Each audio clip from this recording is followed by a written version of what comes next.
Friends, आप सभी का स्वागत है आपके अपने यूट्यूब चैनल्स आरबीएम स्टडी में। चलिए इस वीडियो के माध्यम से हम लोग पढ़ेंगे 17 सिद्धांत, हिंदी की पेडागोजी 17 सिद्धांत इसमें से हम लोग पढ़ेंगे और लगभग आधे घंटे के वीडियो में ही सब कुछ समझ लेंगे। और हमारे साथ जुड़े रहिएगा। 17 सिद्धांत अगर पढ़ लिए तो आप लोग का पेडागोजी पूरा ही क्लियर हो जाएगा और इसमें से कोई आप लोग को प्रॉब्लम होगी नहीं। चलते हैं। सीटेट लेवल का ये जितना भी है सब सीटेट लेवल से ढूंढकर ही लाया गया है, इससे बाहर कुछ नहीं पूछेगा। तो आप लोग ध्यान से समझिएगा और जो लोग भी नए हैं चैनल को सब्सक्राइब कर लें। चलिए स्टार्ट करते हैं कोई समय गवाए हुए। पहला है कि अनुबंधन का सिद्धांत। अनुबंधन का थ्योरी यानी कि अनुबंधन का सिद्धांत देखते हैं, ठीक ना। तो अनुबंधन का सिद्धांत क्या होता है कि भाषा विकास में अनुबंधन या साहचर्य का बहुत योगदान है। भाषा विकास में यह अनुबंधन का और साहचर्य का बहुत ही ज़्यादा योगदान माना जाता है। शैशवावस्था में जब बच्चे शब्द सीखते हैं तो वह क्या करते हैं, तो सीखना अमूर्त नहीं होता है। जो शब्द सीखते हैं बच्चे वो सीखना अमूर्त नहीं होता है, बल्कि किसी मूर्त वस्तुओं से जोड़कर उन्हें शब्दों की जानकारी दी जाती है।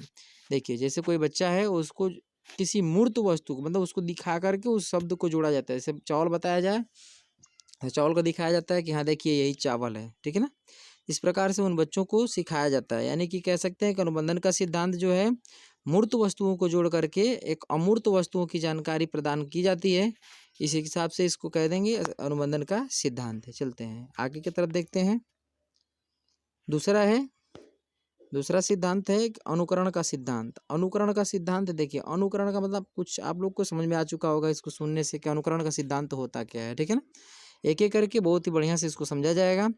तो चैपनीज शर्ली कर्टी तथा बैलेंटाइन आदि मनोवैज्ञानिकों ने अनुकरण के द्वारा भाषा सीखने पर अध्ययन किया। अनुकरण के द्वारा भाषा सीखने पर अध्ययन किया। इनका मत है कि अपने परिवारजनों तथा साथियों की भाषा का अनुकरण करके बच्चा क्या करता है, सीखता है, ठीक ना। बच्चा क्या करता है कि किसी दूसरे का अनुकरण ही करके सीखता रहता है।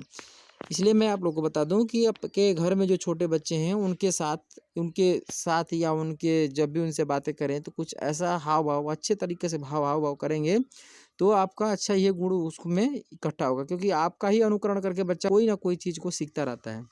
अगर आप उसके साथ जैसा व्यवहार करेंगे उस हिसाब से वो सीखेगा। आप उसको जैसा बनाना चाहें वैसा बना सकते हैं, ठीक ना। तो बच्चा जो भी कुछ भी सीखता है अनुकरण के अनुसार ही सीखता है, ठीक है। ऐसा नहीं कि वो अपने से ही सीख जाता है, वो उस चीज़ का अनुकरण करता है, देखता है, देखने के बाद उस चीज़ को सीख लेता है, ठीक ना। वैसे भी आप लोग देखते होंगे भी व्यवहारिक जीवन में, इसको आप लोग एकदम बिल्कुल याद कर लेंगे कि अनुकरण का सिद्धांत क्या होता है कि अपने साथियों और अपने परिवारजनों के से वो भाषा को क्या करता है, अनुकरण करता है। किस प्रकार का वो बोलचाल है उसी हिसाब से वो क्या करता है, बोलता है, ठीक है ना। परिवारजनों से और साथियों से मिल करके, ठीक है। अगर बात कर दिया जाए परिवार, तो परिवार कौन सा ये बोला जाए कि कौन सा ये है उसमें सीखने के लिए, तो परिवार प्रथम है और ये साथी है जो है द्वितीय है, ठीक ना। ऐसे करके सीखने में जो होता है वो इस प्रकार से आता है सोपान में, ठीक है ना। तो चलते हैं अगला हम लोग पढ़ते हैं। देखिए अगला दिया है कि चामस्की का भाषा अर्जित करने का सिद्धांत। चामस्की का भाषा अर्जित करने का सिद्धांत, ठीक है। जब चामस्की की बात आ जाएगी तो चामस्की के द्वारा कहना है कि बच्चों की निश्चित संख्या से कुछ निश्चित नियम का अनुकरण करते हैं। जो बच्चे होते हैं वो कुछ निश्चित संख्या से कुछ निश्चित नियम को अनुकरण करते हुए वाक्यों का निर्माण करना सीख जाते हैं, ठीक ना। वाक्यों का निर्माण करना क्या करते हैं, बच्चा सीख जाते हैं, ठीक ना।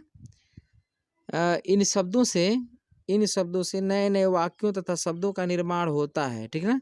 इन वाक्यों का निर्माण बच्चे जिन नियमों के अंतर्गत करते हैं उन्हें चामस्की के जेनेरेटिव ग्रामर की संज्ञा प्रदान की जाती है, ठीक ना। बच्चा क्या करता है कि चामस्की के अनुसार इनका कहना था कि बच्चे छोटे छोटे नियमों को कई नियमों को अनुकरण करके और उसको क्या करते हैं, एक शब्द का निर्माण करते हैं। जिस शब्द को क्या करते हैं, जिस शब्द के अंतर्गत एक नियम का भी उन लोग ने निर्माण करते हैं, ठीक है। तो इस सिद्धांत में ये चीज़ है। देखिए इससे बाहर कुछ भी नहीं जाएगा सीटेट में, ठीक ना। इसका जो भी सिद्धांत आएगा हिंदी पेडागोजी में इससे बाहर कुछ नहीं जाएगा और अच्छे तरीके से इसको पढ़ लिए तो, ठीक ना। स्क्रीनशॉट लेते रहिएगा, ठीक है। चलिए अब ये आगे की तरफ देखते हैं कि आगे क्या कह रहा है। देखिएगा, ये कह रहा है कि अभिप्रेरणा एवं रुचि का सिद्धांत। अभिप्रेरणा एवं रुचि का सिद्धांत। अभिप्रेरणा और रुचि का मतलब समझ जाते हैं कि जिस चीज़ में बच्चा का रुचि नहीं रहेगा वह चीज़ को वो बिल्कुल ही नहीं सीख पाएगा। उसको पहले क्या करना चाहिए, उस में रुचि जगाए रखना चाहिए, ठीक ना। जैसे दिया है कि हिंदी पाठ्य सामग्री और उसकी शिक्षण प्रणालियों का चुनाव बच्चों की रुचि अथवा आवश्यकताओं के अनुसार किया जाना। देखिए, हिंदी जो शिक्षण है वो बच्चों की रुचि के अनुसार उसका क्या करना चाहिए, आविष्कार करना चाहिए। उन्हें भाषा सीखने हेतु अभिप्रेरित करना चाहिए। उन्हें क्या करना चाहिए, भाषा सीखने हेतु अभिप्रेरित करना चाहिए, ठीक है ना। इस प्रकार से बच्चों को अगर सिखाना चाहेंगे तभी वो बच्चा सीखेगा, ठीक है।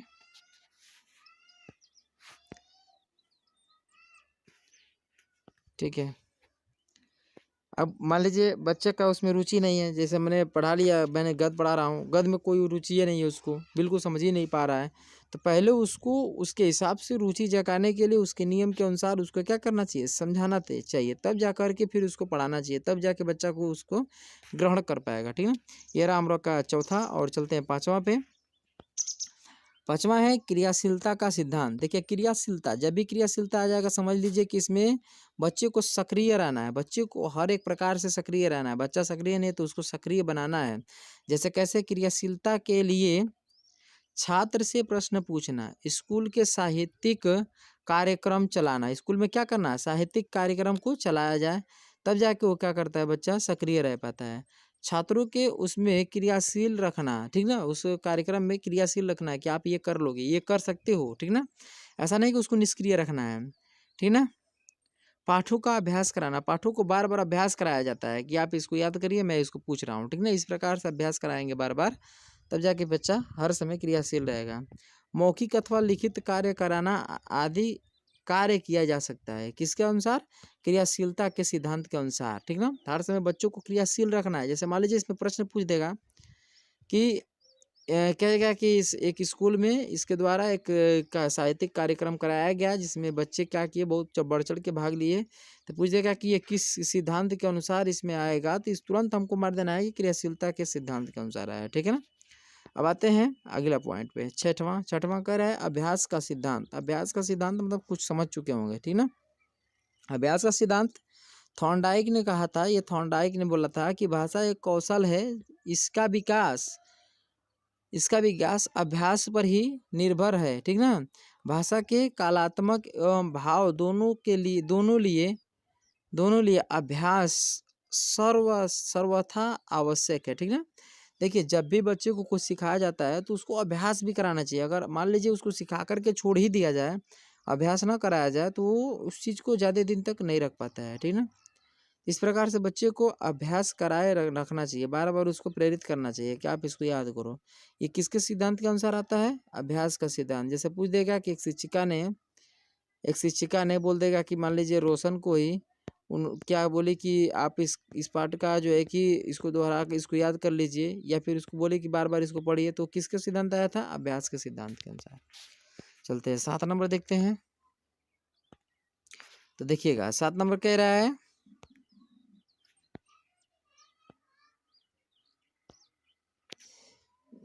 जीवन सामान्यों का सिद्धांत, ठीक है ना।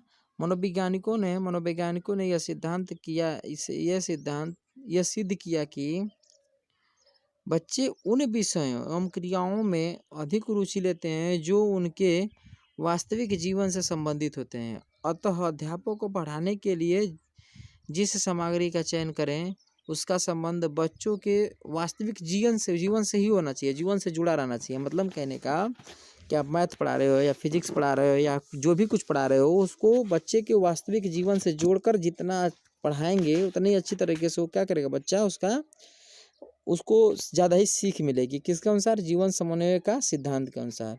वास्तविक जीवन से बच्चे को जोड़कर पढ़ाना चाहिए। जब भी आप जाएँ पढ़ाने तो वास्तविक जीवन से ही जोड़कर उस बच्चे को उस चीज़ का ज्ञान दिया जाए, ठीक ना। अब आते हैं 8 नंबर, ठीक ना। 8 नंबर है कि निश्चित उद्देश्य एवं पाठ्य सामग्री का सिद्धांत। अगर जब तक निश्चित कोई उद्देश्य न बना लें और पाठ्य सामग्री सही नहीं बना लें तब तक तो कुछ कर ही नहीं सकते। जैसे अध्यापक शिक्षण पूर्व पाठ के उद्देश्य और उन उद्देश्यों की प्राप्ति के लिए विषय सामग्री का चयन बच्चों के स्तर के अनुकूल करना चाहिए। अध्यापक को क्या करना चाहिए, जब भी करना चाहिए इसका निश्चित पाठ्यक्रम का या फिर पाठ्य सामग्री का एक निश्चित उद्देश्य बना लेना चाहिए कि मैं इतने घंटे में इनको ये चीज़ सिखा डालूंगा, ठीक ना।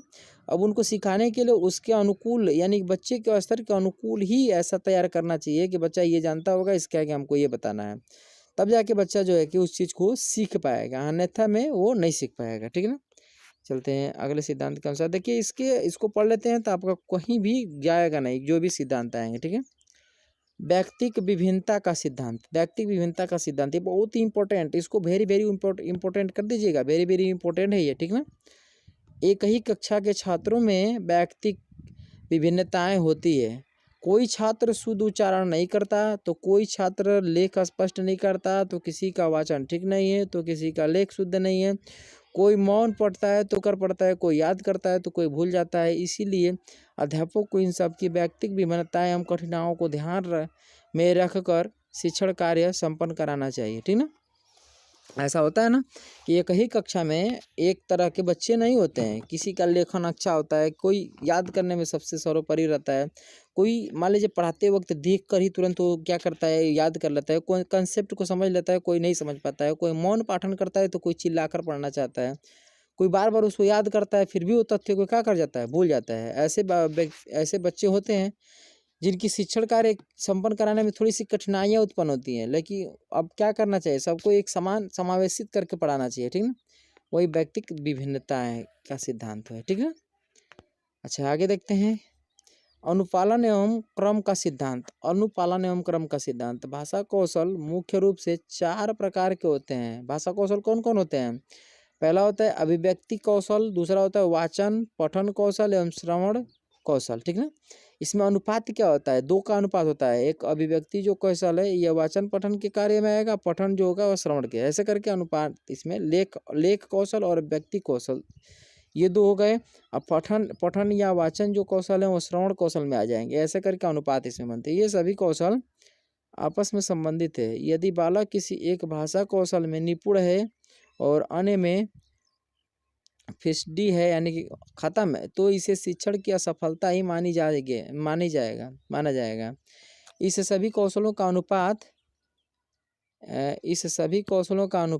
एक मिनट रुक जाइएगा, इस सभी कौशलों का अनुपात सही होना चाहिए। अगर अनुपात सही नहीं है तो बच्चे को आप सिखा नहीं पाएंगे, ठीक ना, अनुपात में रहनी चाहिए। चलते हैं आगे देखते हैं कि बोलचाल का सिद्धांत। बोलचाल का सिद्धांत बहुत इंपॉर्टेंट है, वेरी वेरी इंपॉर्टेंट है। ये केवल बच्चे पर ही लागू नहीं होगा, आप वयस्क हैं आप पर भी लागू होगा। जितना हम बोलचाल करेंगे उतना ही अधिक किसी चीज़ को सीख पाएंगे। शिक्षण जो होता है बोलचाल के माध्यम से होनी चाहिए, इससे भाषा सीखने में कम समय लगता है और इस प्रकार प्राप्त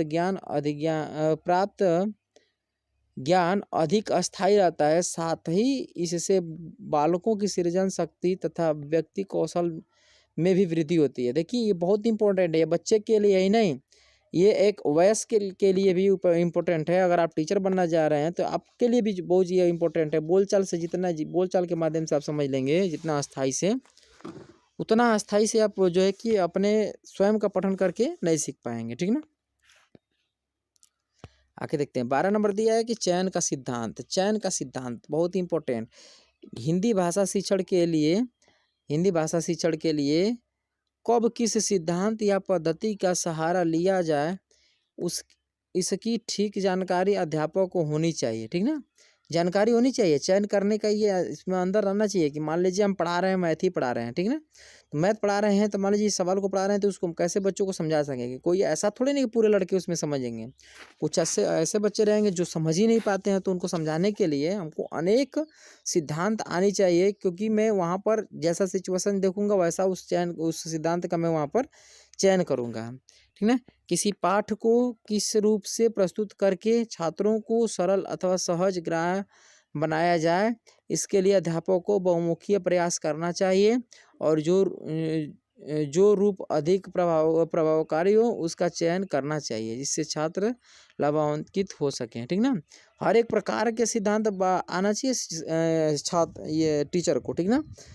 ये ना कि कोई सिचुएशन है तो निकाल ही नहीं पाए, उसको कैसे पढ़ाना है बच्चों को, नियम रहना चाहिए उसके अंदर, हर एक प्रकार के नियम रहना चाहिए पढ़ाने का, ठीक है ना। देखते हैं अगला, ये बहुत इंपॉर्टेंट है, बाल केंद्रित का सिद्धांत। ये आपका एनसीएफ 2020 में भी दिया है, एनसीएफ जो है 2020 में भी ये चीज दिया है, ठीक ना, कि बाल केंद्रित शिक्षा रहनी चाहिए, ठीक ना।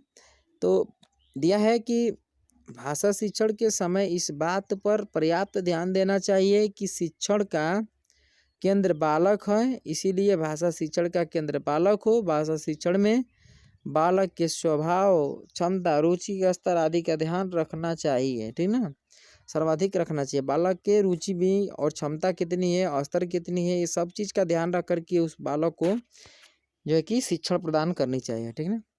चलिए देखते हैं अगला, शिक्षण सूत्रों का सिद्धांत। शिक्षण सूत्र भी बहुत ही महत्वपूर्ण है। शिक्षण के कुछ सामान्य सूत्र हैं जिनके शिक्षण कार्य करने से बच्चों को सीखने में सरलता, सुगमता और अस्थायित्व प्राप्त होता है। जैसे सरल से कठिन की ओर ना, जो सूत्र होते हैं, सरल से कठिन की ओर, ज्ञात से अज्ञात की ओर, आगमन से निगमन की ओर, विश्लेषण से ये आगमन से निगमन की ओर, विश्लेषण की ओर भी कह सकते हैं, ठीक ना, आदि शिक्षण के इन सूत्रों का आधार पालन करने से शिक्षण अधिक प्रभावशाली होता है। माने कहने का मतलब सरल से कठिन की ओर, मतलब बच्चा के देखते हैं कि किस स्तर पर है, उसका कितना सरल है कितना कठिन है, तो उसको सरलता से कठिनता की ओर लेकर जाएंगे तो बच्चा अधिक अस्थायी रूप से उस ज्ञान को क्या करेगा, अर्जित करेगा। ज्ञात से अज्ञात की ओर पहले ज्ञात को दिखाएंगे बच्चे को, तब अज्ञात को ले जाएंगे, ठीक ना। ऐसे करके शिक्षण करेंगे तो बहुत ही प्रभावशाली शिक्षण होता है, ठीक ना। देखते हैं 15 नंबर, साहचर्य का सिद्धांत। बच्चे दूसरों को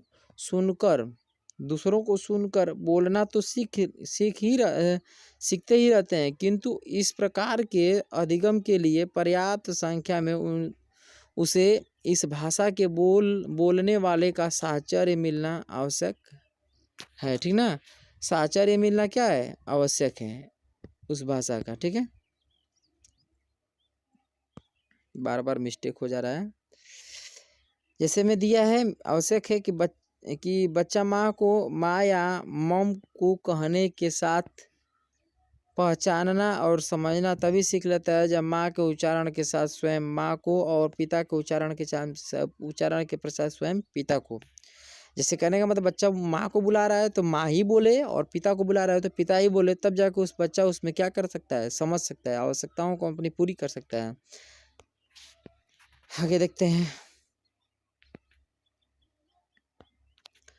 ये दिया कि आवृत्ति का सिद्धांत। मनोवैज्ञानिक प्रयोग से यह सिद्ध हो चुका है कि भाषा सीखने आवृत्ति का बहुत महत्वपूर्ण है। भाषा सीखने में आवृत्ति का बहुत महत्वपूर्ण है। सीखी हुई बात को जितना अच्छे से दोहराया जाए वो उतना ही अधिक देर तक याद रहेगा, ठीक ना। सीखी हुई बात को जितना अच्छे से दोहराया जाएगा वो इतना ही अधिक देर तक याद रहेगा। अब देखते हैं लास्ट है, ठीक ना, लास्ट है और बहुत ही इम्पोर्टेंट है। ये लास्ट पॉइंट है कि परिपक्वता का सिद्धांत। इसका तात्पर्य है कि भाषा अवयवों एवं स्तरों पर नियंत्रण होना चाहिए, ठीक ना। बोलने में जो है जिह्वा, गला, ताल, ओठ, तालु मतलब बात किया, दांत, स्वर यंत्र आदि जिम्मेदार होते हैं।